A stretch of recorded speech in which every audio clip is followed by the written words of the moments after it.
We just need to move on now to the cemetery, but you can see, JJ, that long queue there of the blue lights. It's just after 5 o'clock. It was a sunny day. Yeah. It was warm, beautiful, sunny day, and as the program was continuing here, suddenly the clouds have come over Ulundi. It's getting a little bit cooler, and the clouds are there.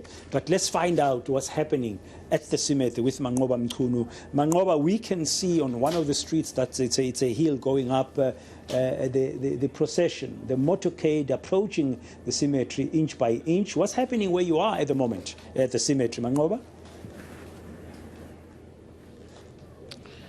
Well, but then we're seeing some of the family members already arriving here at the Kwagiba Cemetery, where Umntwana Pindangene will be laid to rest. And of course, we're also seeing a guard of honor being formed along the gate by the members of the South African Police Services, awaiting for the cortege to arrive here any moment from now. And also Amabuto from the Buthelezi clan that are gathering here to come and receive Umntwana Pindangene as he arrives here. Of course, there are those traditional and cultural rites that have to be observed and followed, and we know that this particular phase of the procession is being led by members of the South African National Defence Force. They will then continue and proceed with those military ceremonial activities that are expected to take place here. One of those is the 11-gun salute that is expected to be taking place here, and we are seeing quite a number of military officers here on the ground preparing for those honors and ceremonies that are going to be taking place here as soon as the cortege arrives here. And of course, we know that there will be just a selected guests that will be allowed to be following the proceedings or the burial of Nkosi Mangosuthu Buthelezi. Close family members, some whom have already started arriving, as well as the President of the Republic, President Cyril Ramaphosa. And we understand, Pradhan, that he will be buried here next to his late wife, Princess Irene Buthelezi, as well as 3 of his daughters and his late mother, Princess Makoko Kadinizulu. And of course, we're expecting that to proceed as soon as that cortege arrives here. And I can tell you that we are seeing also members of the clergy that are also preparing to welcome the cortege as it comes to the cemetery to officiate the last part of that funeral service. This is where Prince Mangosuthu Buthelezi will be laid among his people here in Ulundi, the people that he has served for so many years, and certainly, Pradhan, an end of an era as far as Umntwana Pindangene is concerned. He was not only the chief of the Buthelezi clan, but also the Prime Minister of the Amazulu Nation, a title that he has held for a number of years, and playing quite a crucial role as far as the affairs of the Zulu royal household are concerned. We're seeing the elders also from the Buthelezi clan that are here preparing to receive Umntwana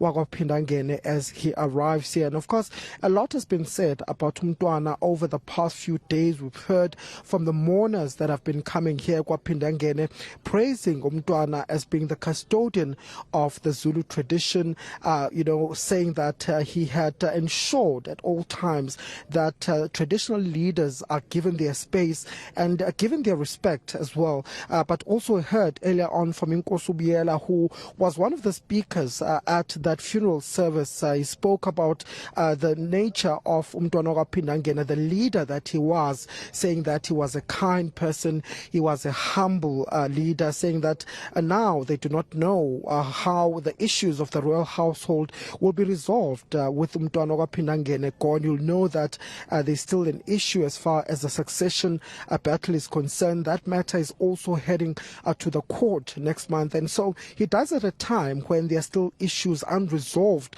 within the royal household. And one of the points or issues that was raised by Nkosubiyela is around what is going to happen now after Umntwana Phindangene has now left this earth, and what's really going to become of those issues that we see in the royal household, but also describing him as a person who stood for his truth, somebody who stood firm in his contentions, saying that he was a proud Zulu man and he was a person who hated corruption at all costs, saying that it was really a loss not only to the Buthelezi clan but also to the AmaZulu nation as a whole. And of course we also heard from the leader of the IFP, who also described Ushenge as a father and a leader to the IFP. Of course, this is the party that he founded back in 1975, and he was at the helm of eNCA Freedom Party as its leader for 4 decades. And you can imagine the immense contribution that he had given to building this party. And so we heard words from Velenkosini Hlabisa, who spoke about the kind of man that Ushenge was as the leader of the IFP, describing that he was an extraordinary leader. And one of the lessons that he says he took from Prince Mangosuthu Buthelezi was to forgive, and saying that this is one of the main lessons that he takes from Umntwana Phindangene. That cortege expected to arrive any moment from now, and of course people here and those that are gathered here, the mourners as well as close family members, now here are waiting for the arrival of Umntwana Phindangene. Manqoba Mchunu, we connect with you again as we continue our coverage here. I mean, we've been at this since 6 o'clock in the morning, bringing you, our viewers, every inch and every step and every little angle of this funeral, special official Category 1 funeral for Prince Mangosuthu Buthelezi. Manqoba Mchunu remains stationed at the cemetery in Phindangene. And we also have Ropiwa Madzena, our colleague in Hyde Park. This is where this makeshift studio here at the Prince Mangosuthu Buthelezi Regional Stadium. This is where this team is going to be standing down. JJ, parting remarks as we stand down here just for now. Yeah. The rest will continue with Manqoba and Ropiwa Madzena from Hyde Park. Yeah, I mean, overall takeaway really, Braden, is that none of us are all good or all bad. So in whatever story is going to be told, nobody can be accurate if they said this guy was just bad, or it was a sinner, or this guy was just saint who was glowing with a big glow, etc. It's a combination, because we're human beings.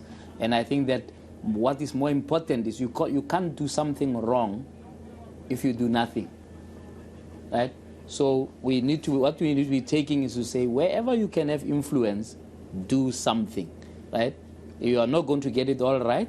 You are never going to get it all wrong.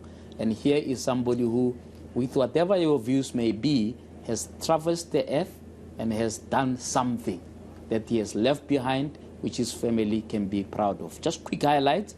I think I liked what the Prince Zosifa said, right, in terms of focusing our minds on the fact that here's another dimension of a family man, of a father, and so on. And it shows if you listen to the grandchildren, because you can't fake these things. If you're a bad father, you're a terrible father, your kids won't be able to say anything at your funeral because they love to fake stuff. Those kids, you could see that they've been impacted by somebody. The Speaker of Parliament speaking well about how you need MPs to be more like how Buthelezi, Prince Buthelezi was. And finally, the President, obviously, walking a tightrope as he was expected to, as Mabuto was saying there, as a head of state, you need to want to pull everybody together. So those are some of my highlights there, and I think it was a day well spent, especially by those who loved him here, gathering in their thousands, and I think that the story, or rather the deliberation about the impact of his legacy will still carry on. But otherwise, thank you, Braden, for steering this so wonderfully. It was the first time to work with you this way. true pleasure, true professional. Well, I can always look I can up to you. I can publicly declare that you are a good partner. You're a good partner. It was Thank good. You, well, there we have it from here at the Prince Mangosuthu Buthelezi Regional Stadium from JJ and I. In studio, we still have Umapoloma, our colleague and historian Mabuto Ngobo, who will continue accompanying Ropiwa Madzena, who's going to be taking over shortly. But just to position that motorcade, it's on that uphill. Shortly, they'll be turning towards the cemetery. So they are not far away, where Umntwana Wagwa Pindangene is going to be laid to rest. Manqoba Mchunu is there. And we also wish to thank our technical team, our colleagues. There's a big team that has been here doing this work from an engineering side, from a technical side, from a production side. If I mention one name, I'm going to be in trouble. But it's to all of them, the technical team. We salute you. We thank you for having made sure that everything worked to the best of your abilities, that we could bring images live from 6 a.m. here at the Prince Mangosuthu Buthelezi Regional Stadium to our viewers as we tell this story. Somehow, if some of the speeches are anything to go by and some of the analysis, this moment here in Ulundi today, with its checkered history, its history of pain and suffering, and the history of South Africa's struggle for freedom, might just have meant something different into the future. Well, time will tell. Thank you very much. Ropiwa Madzena, we're going to hand over to you now from here, JJ. It's been a pleasure. It's been a pleasure, my brother. Thank you very much. Goodbye. God bless you.